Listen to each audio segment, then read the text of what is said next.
আসসালামু আলাইকুম dear friends, এই বেগ অফ জব চ্যানেলে আপনাকে স্বাগতম। চলে আসলাম আমি মোহাম্মদ হামিদুর রহমান নতুন একটি নিয়োগ বিজ্ঞপ্তি নিয়ে। তো আশা করি আল্লাহর রহমতে আপনারা সবাই ভালো আছেন। তো আজকের নিয়োগ বিজ্ঞপ্তিতে যে সকল গুরুত্বপূর্ণ তথ্য আছে সেই সকল গুরুত্বপূর্ণ তথ্য নিয়ে আলোচনা করব। তো অবশ্যই ভিডিওটি স্কিপ না করে পুরো ভিডিওটি দেখলে অবশ্যই সুবিধা হবে। তো প্রথমে বলে রাখি যে এই নিয়োগ বিজ্ঞপ্তিতে যারা স্নাতক পাস ভাই ও বোনেরা আছেন তারা এই নিয়োগ বিজ্ঞপ্তিতে আবেদন করতে পারবেন। আর আরেকটা কথা বলবো, যারা আপনারা এখনও নতুন আছেন, আমাদের চ্যানেলটি সাবস্ক্রাইব করেননি, তারা এই ব্যাগ অফ জব চ্যানেলটিতে সাবস্ক্রাইব করে ফেলবেন এবং শেয়ার করতে ভুলবেন না। অবশ্যই এটি একটি নিয়োগ বিজ্ঞপ্তি সংক্রান্ত একটি চ্যানেল। অবশ্যই এখান থেকে যে সার্কুলগুলো হয়ে থাকে প্রতিদিন, তো এই এই চ্যানেল থেকে অবশ্যই আপনারা সার্কুলারগুলো পেয়ে থাকবেন। তো অবশ্যই সাবস্ক্রাইব করবেন, সাবস্ক্রাইব করতে ভুলবেন না। তো আমি বেশি কথা বলবো না, চলে যাব মূল আলোচনায়। তো চলুন দেখে আসি আজকের নিয়োগ বিজ্ঞপ্তিটি।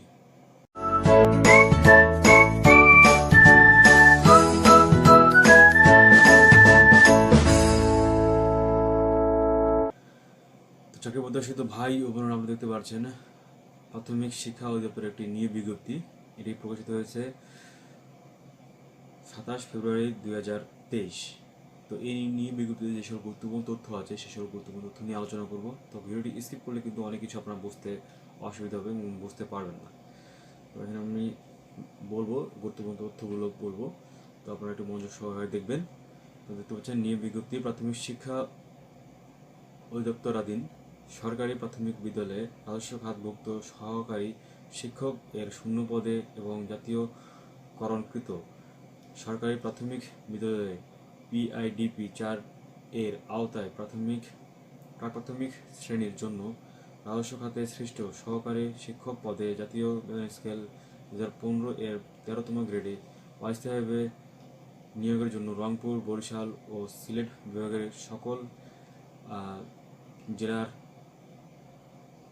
সকল উপজেলা শিক্ষা থানার স্থায়ী নায়কদের নিকট থেকে নিম্ন উল্লেখিত নির্দেশনা শর্ত অনুযায়ী দরখাস্ত আহ্বান করা যাচ্ছে। তো এখানে দেখব পদের নাম সহকারী শিক্ষক, বেতন স্কেল 11,000 থেকে 26,590 টাকা, গ্রেড 13। এবং এখানে বয়স সীমা হচ্ছে সাধারণ যারা আছে তাদের জন্য 21 থেকে 30, এবং যারা মুক্তিযোদ্ধার সন্তান আছেন তাদের জন্য 21 থেকে 32।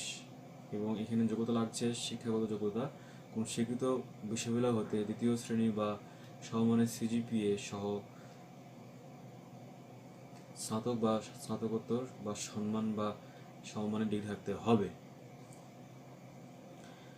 তো এরপরে আবেদনের শেষ তারিখ এবং শুরু তারিখ বলবো।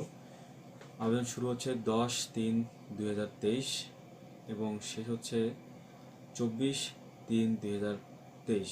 এই তারিখের মধ্যে অবশ্যই আপনাদেরকে আবেদন করতে হবে। তো আবেদন করার যে নিয়মগুলো সেটি এখন বলবো। তো আবেদনের ফি সম্পর্কে বলবো। তো আবেদন কীভাবে করবেন, এই যে আপনার ওয়েবসাইট দেখছেন dpe.teletalk.com.bd, এইখানে প্রথমে আপনাকে প্রবেশ করতে হবে ওয়েবসাইটে। তো তারপরে ওয়েবসাইটে প্রবেশ করে অনলাইনে অ্যাপ্লিকেশন ফর্ম পূরণের নির্দেশনা পাওয়া যাবে। উক্ত নির্দেশনা অনুসরণপূর্বক অনলাইনে অ্যাপ্লিকেশন ফর্ম পূরণ করে সাবমিট করা হলে ওয়েবসাইট হতে প্রার্থীর ইউজার আইডি সহ আনপেইড স্ট্যাটাস সম্পন্ন ড্রাফট অ্যাপ্লিক্যান্টস কপি তৈরি হবে, যা প্রিন্ট করে আবেদনে প্রদত্ত তথ্য যাচাই করতে হবে। এরপরে আবেদন ফি জমা দানের পূর্বে ড্রাফট অ্যাপ্লিক্যান্টস কপি একাধিকবার পড়ে প্রার্থী তার প্রদত্ত তথ্যের যথাযথ সম্পর্কে নিশ্চিত হবেন। কোনো ভুল পরিলক্ষিত হলে তার বিপরীতে আবেদন ফি জমা দেওয়া যাবে না। এবং এই বিজ্ঞপ্তির 3 নং অনুচ্ছেদ অনুসরণ করে নতুন করে অ্যাপ্লিকেশন ফর্ম সঠিক তথ্য দিয়ে পূরণপূর্বক নতুন ইউজার আইডি সংবলিত আনপেড স্ট্যাটাস সম্পূর্ণ ড্রাফট অ্যাপ্লিক্যান্টস কপি প্রিন্ট করে পুনরায় প্রদত্ত তথ্য যাচাই করতে হবে।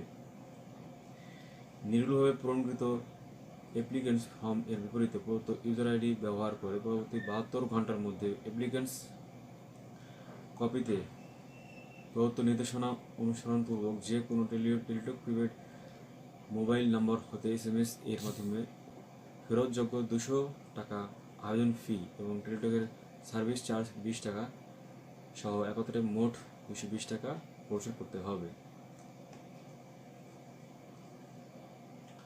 আবেদন ফি পরিশোধের পর আবেদনে প্রদত্ত মোবাইল নাম্বার SMS এর মাধ্যমে আবেদনকারীকে ইউজার আইডি সহ একটি পাসওয়ার্ড দেওয়া হবে।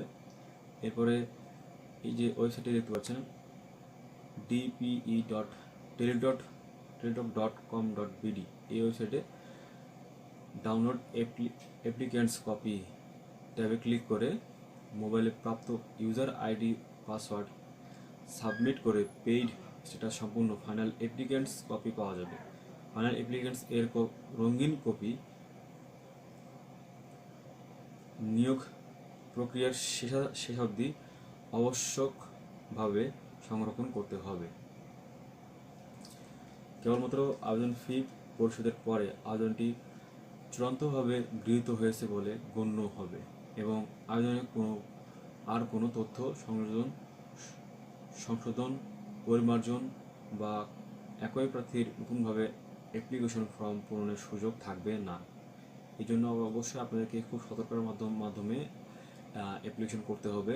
অ্যাপ্লিকেশন ভুল হলে কিন্তু অবশ্যই আপনাদের এই বাতিল হয়ে যাবে আপনাদের অ্যাপ্লিকেশনটা। তো এরপরে যে কথাটা বলবো সেটা হচ্ছে যে আপনাদের কী কী কাগজপত্র আগে থেকে জোগাড় করতে হবে সেগুলো একটু নিয়ে কথা বলবো। সেখানে হচ্ছে যে অবশ্যই অনলাইনে দাখিলকৃত আবেদনের ফটোকপি এবং পাসপোর্ট সাইজের 2 কপি ছবি।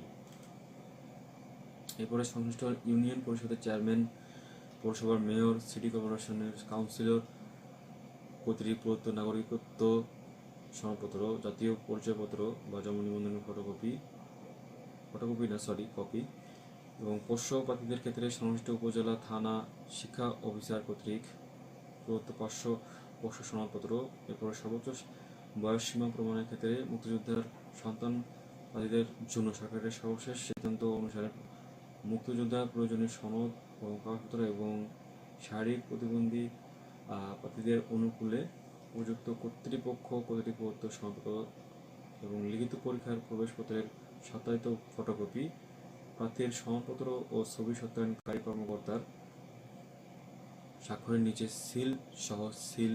নামসহ সিল থাকতে হবে। তো এগুলো অবশ্যই আপনাদেরকে আগে থেকে রাখতে হবে, আপনাদেরকে সংগ্রহ করে রাখতে হবে। তো এই ছিল মূলত আজকের নিয়োগ বিজ্ঞপ্তি। তো নতুন কোনো নিয়োগ বিজ্ঞপ্তি নিয়ে আবার হাজির হব আপনাদের মাঝে। যারা এখনও এই চ্যানেলটি সাবস্ক্রাইব করেনি এই ব্যাগ অফ জব, তারা অবশ্যই চ্যানেলটি সাবস্ক্রাইব করে ফেলবেন। আর অবশ্যই আমার জন্য দোয়া করবেন যেন আপনার জন্য আরও বেশি কাজ করতে পারি। আপনাদের জন্য কাজ করতে পারলে আমার ভালো লাগে এবং আপনারা আমাকে সাপোর্ট করবেন। আপনারা আমাকে সাপোর্ট করলে আমি আরও কাজের আগ্রহ পাবো। তো আজকে এই পর্যন্ত। আপনারা ভালো থাকবেন, সুস্থ থাকবেন। আপনার সুস্থতা কামনা করে আমি বিদায় নিচ্ছি। আসসালামু আলাইকুম।